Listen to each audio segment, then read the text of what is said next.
How many men or women genuinely do not love love? How many men or women genuinely do not want marriage? I'm asking this because I've been watching some things play out online or even offline where a lot of persons come up with this facade of I don't want marriage, I don't want love, I don't care if anybody loves me or not, I love myself, I am enough.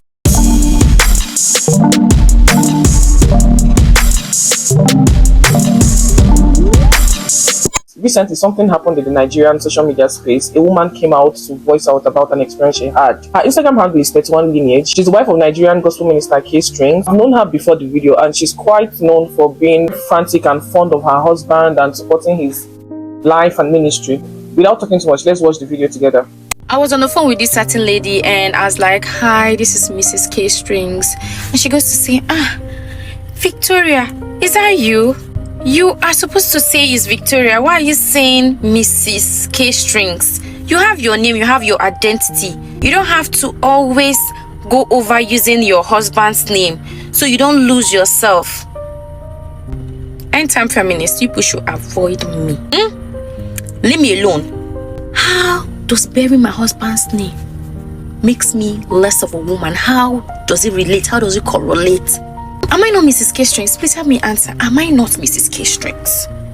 Why are feminists so pained when a woman is honoring her husband? They feel you're being weak, you're being whatsoever they want to call it. Please, people should avoid me. If my husband is with his friends and maybe they want him to make a decision and he's like, oh, hold on, let me call my wife. And he's like, oh, baby, what do you think about this? This same woman will go on to say, oh, that's so cute. Your husband really loves you. But let the table turn. When it's my turn to say, oh, hold on, let me call my husband and ask him what he thinks about this. Watch them. Watch them call me all manner of names. Anything that has to do with submission, they are against it. As long as it is the woman doing the loving, she's doing the most. You conveniently call me 31 Lineage, but you have a problem calling me Mrs. K. How about saying 31 Lineage will make me lose the name Victoria just because it's a ministry name? Anytime feminists, avoid me. Block me, girl. Block me. Because I'm just getting started. That's the video, and it's so concerning, it's so worrisome because the similar thing happened before she made this video.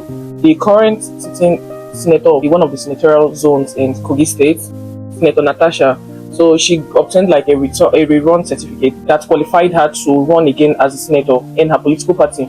And she made a video where she presented it to her husband and thanked him for how he has stood by her and how he allowed her go again, that if he had not allowed her, she wouldn't have gone again. A lot of persons are like, pick me. And I'm just looking at, most of the people, most of the women hiding behind their keyboard to type this thing are people that silly boys will take home, beat up, use anyhow, sleep with, dump, and they'll still be crying, please love me, please love me. But when we come online, we put up this facade of I am a lioness, nobody can touch me, if you come near me, I will go out. I want to be very honest with you. I'm not here to tell you to shrink, and I'm not here to say that being ambitious is a problem or wanting to have your own identity is a problem. And I'm not here to say that any man's validation matters more than your own wholeness. I believe none of that. I'm a firm believer in gender equity. But I'm here to ask you a question, and that question is a question I had to sit myself down some 2 or 3 years ago to ask myself and honestly answer. That question is, do I truly want independence, or am I just very good at pretending I don't need anyone? So look at how it plays out. A man posts his wife, shares stuff about her, does some PDA, and we're like, oh my goodness, all goes. But the thing is that when the table is switched, like she said, and the woman does the same thing,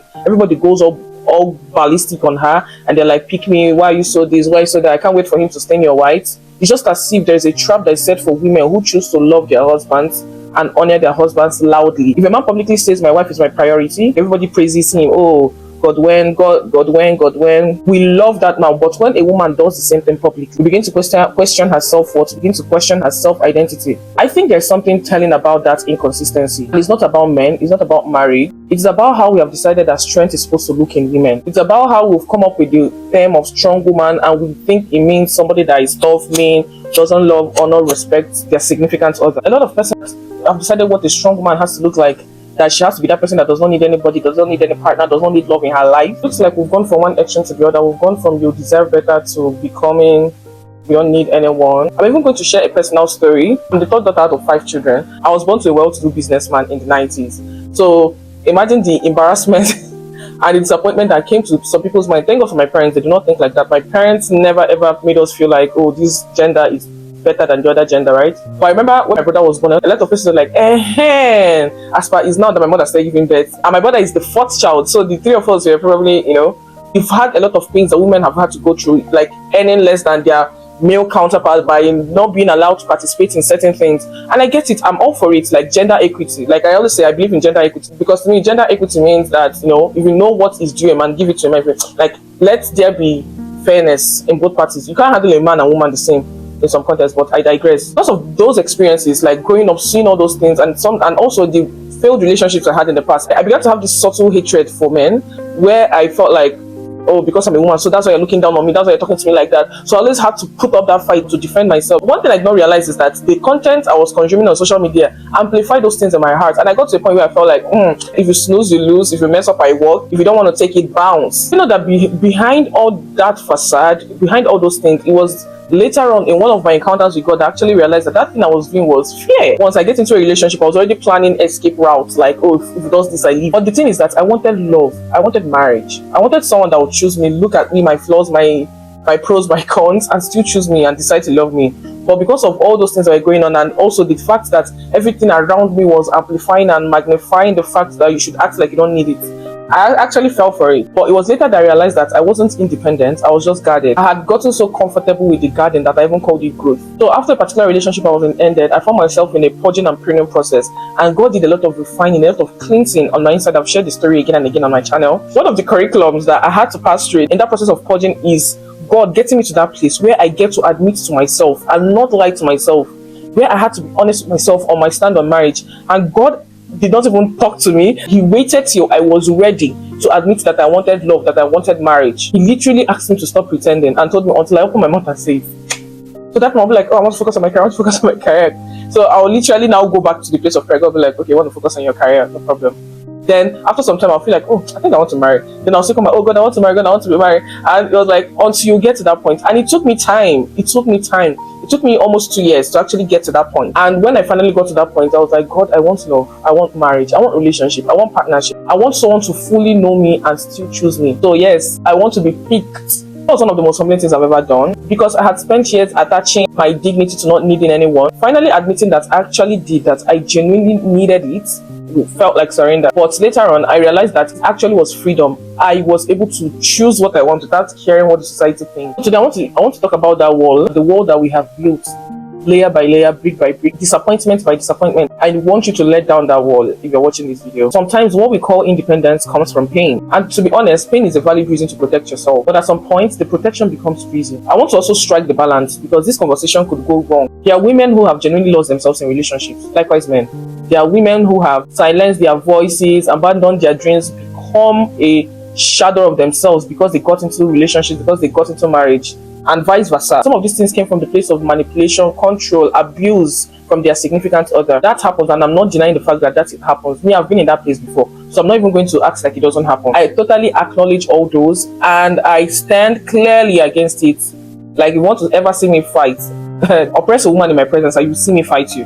However, the category of women I'm talking about are people that are not emotionally unavailable because of an ongoing harm, but because of what the society has dictated, because of fear, because of ego, because of pride, because they want to fit into a particular class of women. So strength is not the same as emotional unavailability or lack of commitment. You can be strong and still need someone. You can be whole and still need partnership. You can be full, purposeful, ambitious, and still need someone to help you. There is a big difference between losing yourself in marriage and genuinely allowing yourself to need someone. To be very honest, especially as a Christian woman, honoring your man, honoring your husband, even publicly, does not erase you, does not erase your identity. And there is absolutely nothing wrong with you taking up the surname of your husband. The other time, Temi Otedola was dragged for changing her name to her husband's name. There is absolutely nothing wrong doing all that. Of course, if you don't want to do it, let it be like, oh, maybe because of the inconvenience of having to change documents. I totally understand if you and your husband agree.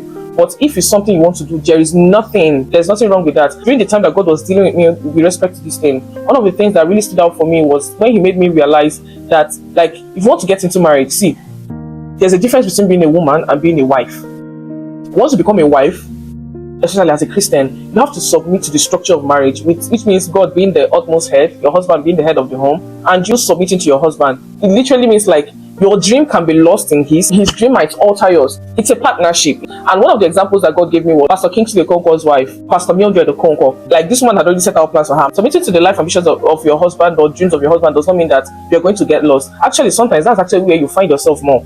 And that is why you need to actually find a right partner. So what we should be fighting is people being the wrong people and actually marrying the wrong people. That's what we should be fighting. We should not be fighting people getting married, because I've seen it time and time again that if people get it right in the place of marriage, it usually literally exposes them to another realm of life. It's just like someone going from being a lawyer to being a nurse, or going from being a doctor to becoming a lawyer. Like, the point is that you went from greatness to greatness. It does not mean that you lost yourself if you do it right. If you do it right with the right person. So how can you tackle it? Distinguish between wall and wisdom. I know this conversation is uncomfortable, it might even frustrate you, and you might actually feel like, what is she even talking about? But I need you to actually sit down, search your heart, and realize the things I'm telling you are for real or not. Okay? But trust me, they're for real. Just look into it and you find out that you find redemption. Free, breathe. Don't be so uptight. Don't allow people put you in that place where you now begin to deny the things you like because you want to be associated with them. So imagine a woman, a sitting senator, whether it's a husband that puts her there or not, but she has achieved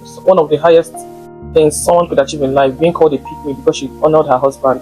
That shows you that there's a fundamental problem. Just like 31 Lineage said in her video, the problem is not that you are choosing. The problem is that these people want you to choose what they want you to choose, and not that you're actually choosing to honor your husband.